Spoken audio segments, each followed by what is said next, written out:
In one Florida town with about 412 permanent residents, a buyer paid $105 million for vacant ocean to intracoastal land. Not a finished mansion, not a resort, just two parcels assembled for a future estate. Within months, separate properties in that same tiny municipality sold for about $68 million and about $71 million. That is the pattern behind this countdown. Affluent ownership is moving into some of Florida's smallest towns, but it does not always mean the same thing. Sometimes it is a primary residence. Sometimes it is a second home. Sometimes it is a business-linked purchase or a long-term land play. So these 7 towns are ranked by completed ownership changes, geographic accuracy, buyer evidence, practical consequences, and how clearly each place fits the pattern. Number 7 is Windermere. Windermere is one of the easiest Florida markets to misunderstand because the name reaches far beyond the legal town. But the incorporated town itself had an estimated population of about 3,186 in 2025. Inside that legal boundary, at least 3 multi-million-dollar properties changed hands within roughly 7 months. One home sold for about $4.1 million in September of 2025. Another sold for $2.35 million the next month. Then in March of 2026, a third sold for about $2.25 million. That is enough to show repeated high-end ownership changes inside the actual town, not just the larger postal market. But the honest limit matters. The records confirm the sales. They do not clearly establish where every buyer came from, whether each home became a primary residence, or whether some purchases were additional homes. That puts Windermere at number 7. The affluent activity is real, and the geography is clean, but the movement story is still incomplete. And that distinction matters, because the next town shows how strange the numbers can become when the population is even smaller. Number 6 is Jupiter Inlet Colony. This incorporated municipality had an estimated 410 permanent residents in 2025. In a place that small, one transaction can look like a town-wide trend even when it is really one exceptional property. A newly completed home sold for about $30.2 million in October of 2024. Then, another oceanfront property sold for $15.25 million in 2026. Those are not asking prices. They are completed transactions inside the town. But during a short 3-month period ending in May of 2026, the median sale price was about $4 million. That does not mean the town suddenly became cheap. And it does not mean the luxury market collapsed. It means the sample is tiny. When only a handful of properties trade, one estate sale can dominate the headlines, while a short period median moves in a very different direction. Jupiter Inlet Colony belongs here because the incoming high-end ownership is clear. What is not clear is buyer origin or permanent occupancy. So the practical lesson is not that every home in town is worth $15 or $30 million. It is that in a 400-person market, individual transactions often tell you more than a broad average. Number 5 is Islamorada. The most important question here is not how expensive the purchase was. It is what kind of move it represented. In October of 2025, a waterfront compound sold for about $27.8 million. The sale set a new residential record for Islamorada and for the Florida Keys. Islamorada's estimated permanent population was about 7,400. The buyer already owned a residence in Miami, and the available evidence supports personal use of the Islamorada property more clearly than it supports a permanent primary home relocation. That still matters. A new affluent owner entered a small island community and paid more than the previous local record, which had been around $23 million. But the purchase also shows why the word moving needs care. Buying an additional home in the Keys is not the same thing as leaving another city and making Islamorada your full-time residence. And the lifestyle comes with practical costs that a sale price cannot erase. Monroe County states that the entire county lies in a floodplain.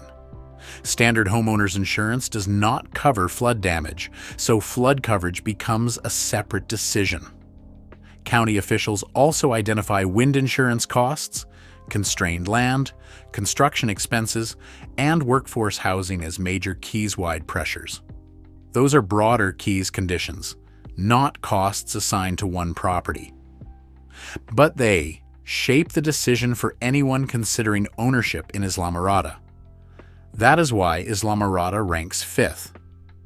The incoming affluent ownership is clear. The type of move is not.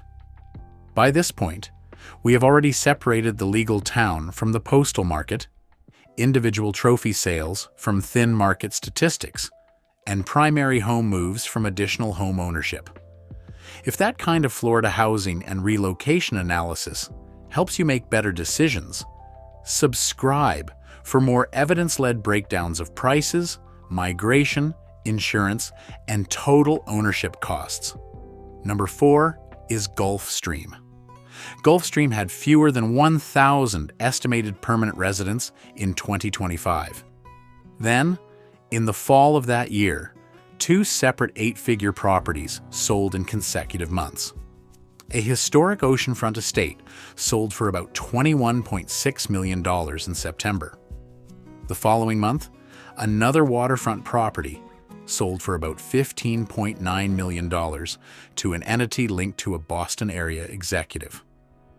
That second connection is useful, but it still does not prove permanent residency in Florida.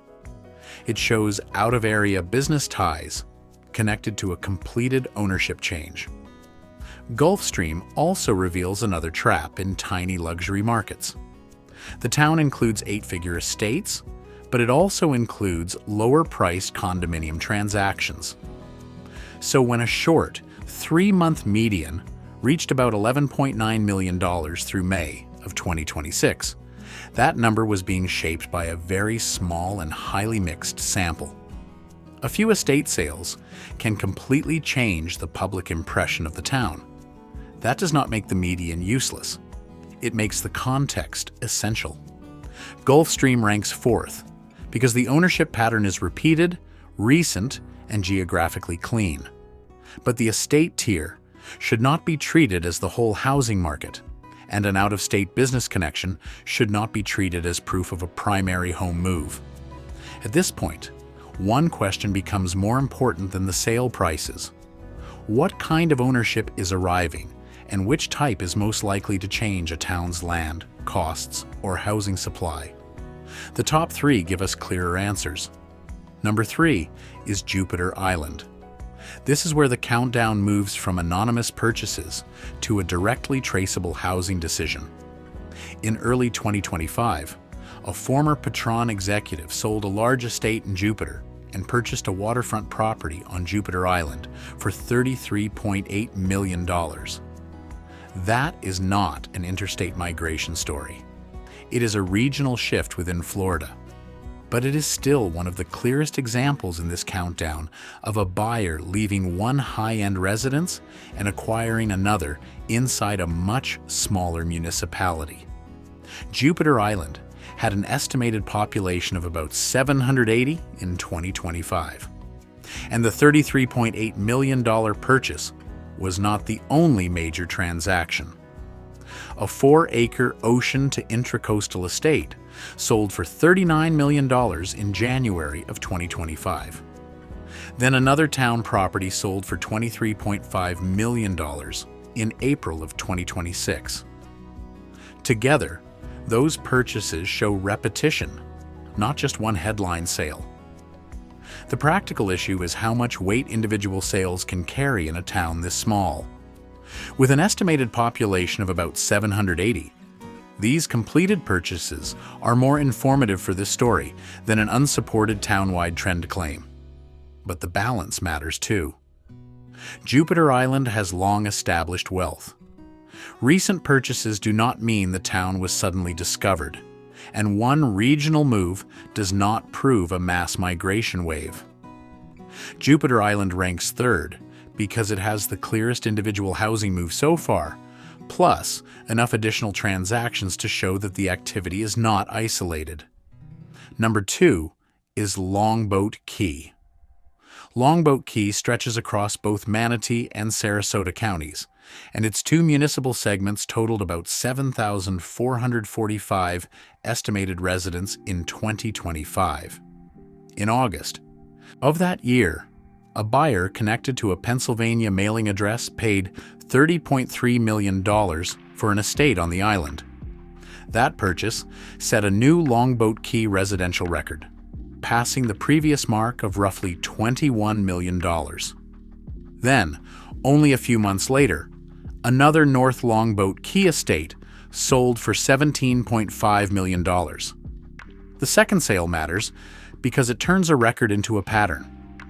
The Pennsylvania address also gives this entry a clearer out-of-state ownership signal than most of the towns below it, but it still does not prove permanent residency. A mailing address can show where a buyer was connected before the purchase. It cannot tell us, by itself, whether the Longboat Key property became the buyer's full-time home. And this is where the lifestyle story meets the physical reality of barrier island ownership. After the 2024 hurricanes, the town advanced a beach renourishment plan involving about 800,000 cubic yards of sand and more than $30 million. That cost is not assigned equally to every owner, and the home sales did not cause it. But it shows that luxury demand exists beside expensive community-wide recovery and shoreline protection. A record purchase does not cancel storm exposure. A second home still depends on roads, beaches, drainage, utilities, insurance, and public infrastructure. Longboat Key ranks second because it combines an out-of-state ownership signal, repeated 8-figure sales, a clean municipal boundary, and a practical consequence that affects the entire ownership decision. But one town still has a deeper pattern, and the final clue is the land. The $105 million purchase from the opening was not a finished estate. It was a future estate site in a municipality with about 412 permanent residents. Number 1 is Manalapan. The town is tiny, but the recent ownership activity is not. In April of 2026, a buyer paid $105 million for 2 vacant ocean to intracoastal parcels. No completed residents stood on the combined property. That matters because the transaction was not simply a luxury home changing hands. It was a commitment to assemble rare land for something that had not been built yet, and it was part of a much larger pattern. In February of 2026, a separate Manalapan property sold for about $68.3 million. 4 months later, another sold for about $70.9 million.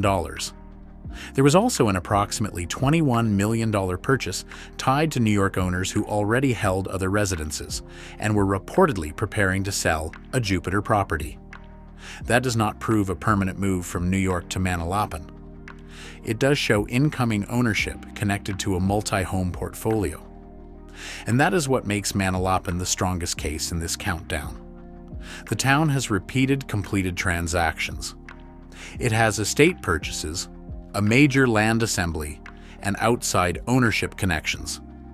The activity is recent, the geography is precise, and the scale is extraordinary relative to a population of about 412. The practical consequence is not that every home in Manalapan is suddenly worth tens of millions of dollars. It is that incoming capital is being deployed into both finished estates and rare ocean to intracoastal parcels. Those transactions describe Manalapan's trophy tier. They should not be used as a proxy for ordinary housing in the surrounding region. But the final distinction still matters. The transactions were publicly reported, so the deals themselves were not secret. Some buyers maintain multiple properties. The $105 million purchase was land, not a move-in-ready home. An ownership change is not the same thing as verified permanent residency. Manalapan ranks first because it has the strongest complete pattern, not simply the biggest number. It combines repetition, recency, multiple transaction types, outside ownership evidence, geographic clarity, and the clearest example of affluent demand reaching beyond existing homes into future estate land.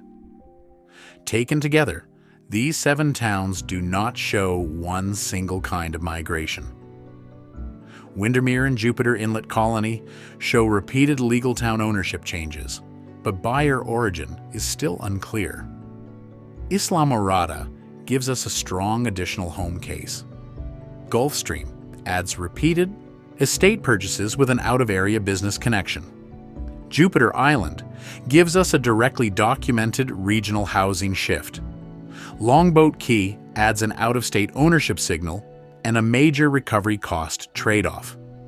And Manalapan shows the widest range of activity, from finished estates to undeveloped land. So before treating a high-end purchase as a signal to buy, ask a few basic questions. Is the buyer establishing a primary home, buying a second residence, making an investment, or assembling land? Are the transactions repeated, or is one property carrying the whole story? Does the evidence apply to the legal town, or only to a larger postal market? And what comes with the purchase beyond the price, including flood exposure, storm recovery, insurance, infrastructure, scarcity, or a very thin resale market? Affluent ownership can be useful market information. It is not a guarantee of appreciation, and it does not automatically mean a town is becoming unaffordable. The value is in understanding what kind of ownership arrived and what that could realistically change. Subscribe to join the next investigation, where we'll test another Florida relocation claim against completed sales, ownership records, and the costs buyers usually discover later. Which of these 7 towns would you investigate first? And would you be considering it as a primary home, a second home, or a business-linked purchase? Your answer changes the meaning of the entire list. Because in Florida's smallest luxury markets, the biggest sale is rarely the whole story. What matters is who is buying, what they are actually buying, and how that ownership fits into the town around it.